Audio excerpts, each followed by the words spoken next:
Hi guys, welcome to my channel resolving NEET. I am Shivangini. आज हम बात करेंगे हमारे केमिस्ट्री के सेकंड चैप्टर सॉल्यूशन के बारे में। तो आज का हमारा टॉपिक है वेपर प्रेशर।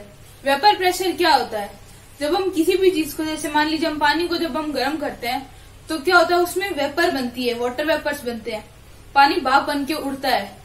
तो वो तो नॉर्मल जैसे भाप बन के उड़ गया अगर हमने खुले वेसल में उसको गर्म किया।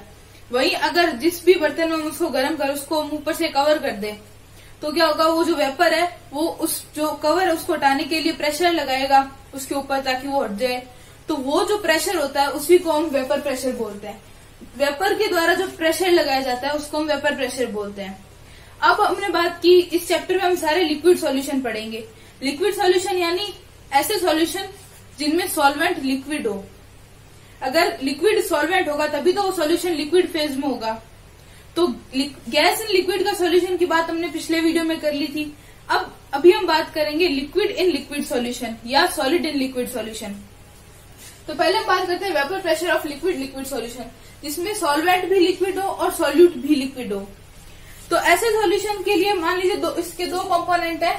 एक कंपोनेंट को हमने नाम दे दिया ए, एक को नाम दे दिया बी, या 1, 2 ऐसे नाम दे दिए।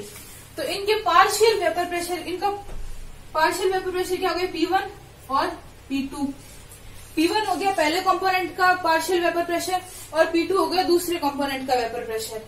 और अब पूरे सिस्टम का वेपर प्रेशर हमने कितना ले लिया, P टोटल या PT से हम उसको डिनोट करते हैं।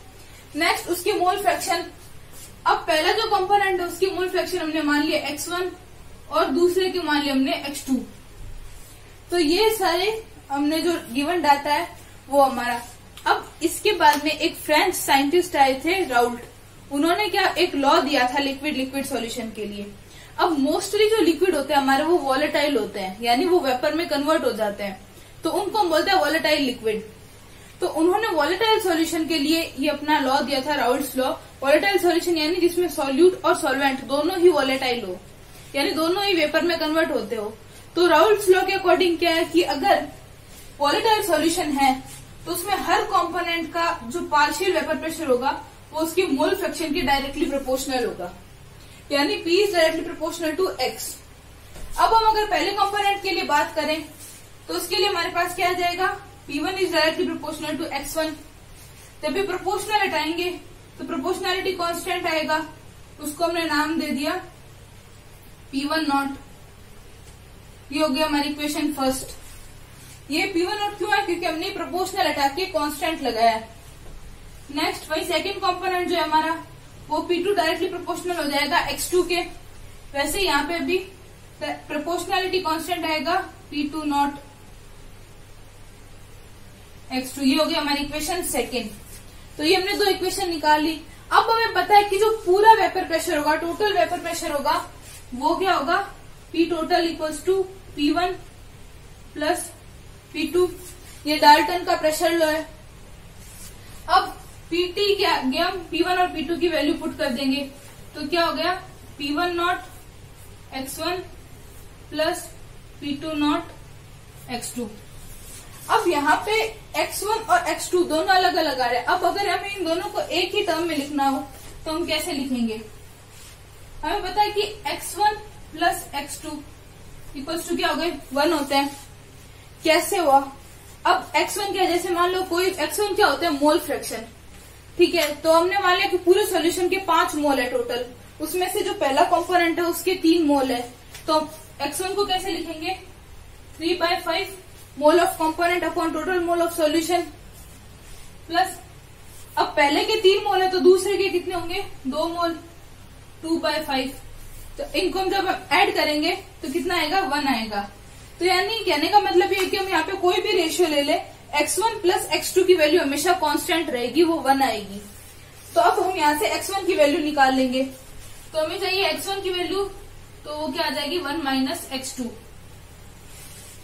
अब X1 की वैल्यू हम यहाँ पे पुट कर देंगे तो क्या आ गया, PT equals to P1 naught 1 minus X2 plus P2 naught X2।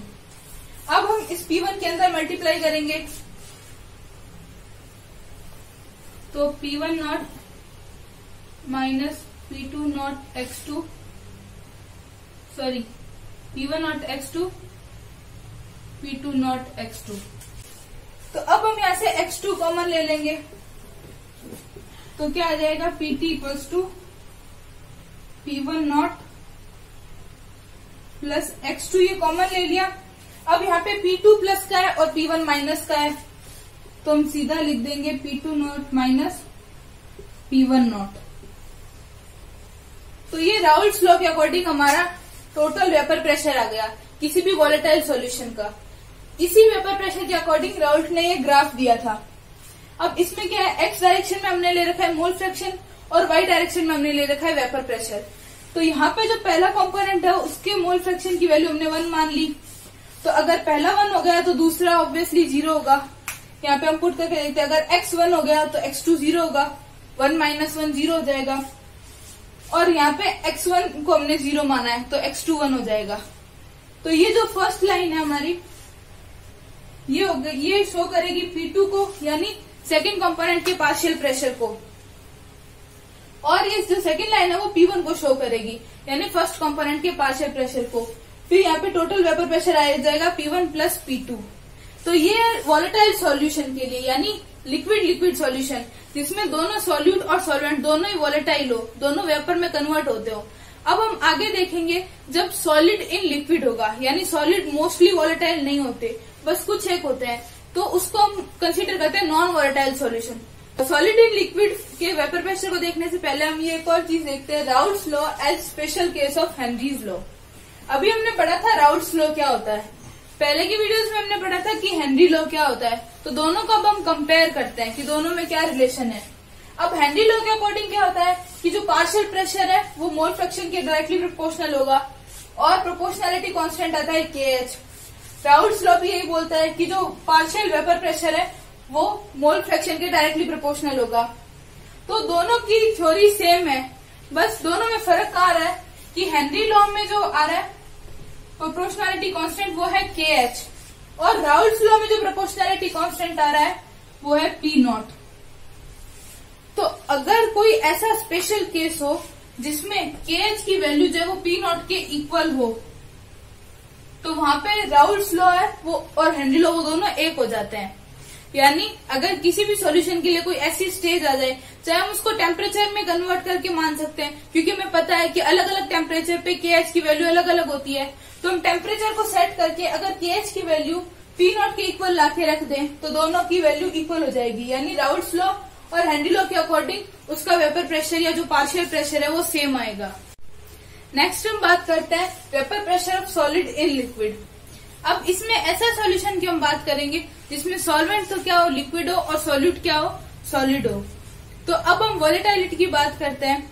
तो जो लिक्विड होंगे वो तो सारे वॉलेटाइल होते हैं, मतलब मोस्टली लिक्विड जो होते हैं वो वॉलेटाइल होते हैं, पर सॉलिड जो होते हैं वो मोस्टली नॉन वॉलेटाइल होते हैं। तो हम एक जनरल केस मान के चल रहे हैं कि लिक्विड जो है वो वॉलेटाइल है और सॉलिड नॉन वॉलेटाइल है। तो हमने पढ़ा था कि वेपर प्रेशर क्या होता है। वेपर प्रेशर होता है कि जब कोई भी सब्सटेंस के वेपर बनते हैं, चाहे वो लिक्विड हो या गैस तो खुद ही वेपर होता है, लिक्विड हो या सॉलिड हो कोई भी हो, उसके जब वेपर्स बनते हैं तो ऊपर जो उसकी सरफेस है वो कितना प्रेशर एक्सर्ट करते हैं उस पर, जो उसका पिस्टन होता है या उसकी जो कवरिंग होती है वो वेपर जो कितना प्रेशर एक्सर्ट करती है वो क्या होगा उसका वेपर प्रेशर। तो अब सॉलिड तो यहाँ पे नॉन वॉलेटाइल है, इसके तो वेपर बन ही नहीं रहे, ये तो एज इट इज पड़ा है, तो सिर्फ वेपर प्रेशर किसका होगा लिक्विड का यानी सॉल्वेंट का। तो अगर हम कंपेयर करें हमारे पहले केस को और दूसरे केस को तो क्या होगा, जो पहला केस था उसमें सॉल्यूट और सॉल्वेंट दोनों वेपर प्रेशर लगा रहे थे, तो P टोटल क्या था P1 प्लस P2। अब इसमें सिर्फ सॉल्वेंट लगा रहा है यानी लिक्विड लगा रहा है वेपर प्रेशर, तो वेपर प्रेशर ऑब्वियसली कम होगा क्योंकि उसमें वो दोनों काम करते हैं, इसमें ये एक ही काम कर रहा है। जितना भी वेपर प्रेशर लगेगा वो सिर्फ सॉल्वेंट लगाएगा, सॉल्यूट का कोई रोल नहीं है वेपर प्रेशर में, तो वेपर प्रेशर इसमें कंपैरेटिवली कम होगा। तो राउल्ट लॉ क्या बोलता है कि जो भी पार्शियल वेपर प्रेशर होता है किसी वॉलेटाइल कंपोनेंट का, जनरल फॉर्म इसकी होती है किसी वॉलेटाइल कंपोनेंट का पार्शियल प्रेशर उसके मोल फ्रैक्शन के डायरेक्टली प्रोपोर्शनल होता है। लेकिन उस केस में दोनों ही चूंकि कंपोनेंट वॉलेटाइल थे तो हमने उसको सॉल्यूशन को ही वॉलेटाइल मान लिया था, पर इसमें सिर्फ जैसे लिक्विड है तो उसको हम मान के चलते हैं कंपोनेंट हमारा 1, तो P1 होता है उसका partial pressure directly proportional to X1। अब वैसे प्रोपोर्शनैलिटी कांस्टेंट आएगा P1 नॉट x1, तो ये इसका वेपर प्रेशर हो जाएगा। क्योंकि जो सॉल्यूट है यानी जो सॉलिड है वो तो वेपर प्रेशर लगा ही नहीं रहा, वेपर प्रेशर सिर्फ ये सॉल्वेंट ही लगा रहा है, तो उसका वेपर प्रेशर क्या आ जाएगा P1 equals to P1 not x1। अब इसके लिए जो ग्राफ है वो नॉर्मली सीधा से स्ट्रेट लाइन बनेगा, क्योंकि उसमें तो दो कंपोनेंट आ रहे थे, तो एक साइड से हम सॉल्यूट को मान के चल रहे थे, एक साइड से हम सॉल्वेंट को मान के चल रहे थे। लेकिन इस कंडीशन में सिर्फ मोल फ्रैक्शन भी सॉल्वेंट की है और वेपर प्रेशर भी सिर्फ सॉल्वेंट का ही आएगा, क्योंकि सॉल्यूट वेपर प्रेशर एक्सर्ट ही नहीं कर रहा। तो ये हमारा वेपर प्रेशर यहाँ पे खत्म होता है। अगर आपको हमारा वीडियो पसंद आया तो वीडियो को लाइक करें, अपने दोस्तों के साथ शेयर करें और हमारे चैनल को सब्सक्राइब करें। Thank you for watching. जय हिंद, जय भारत।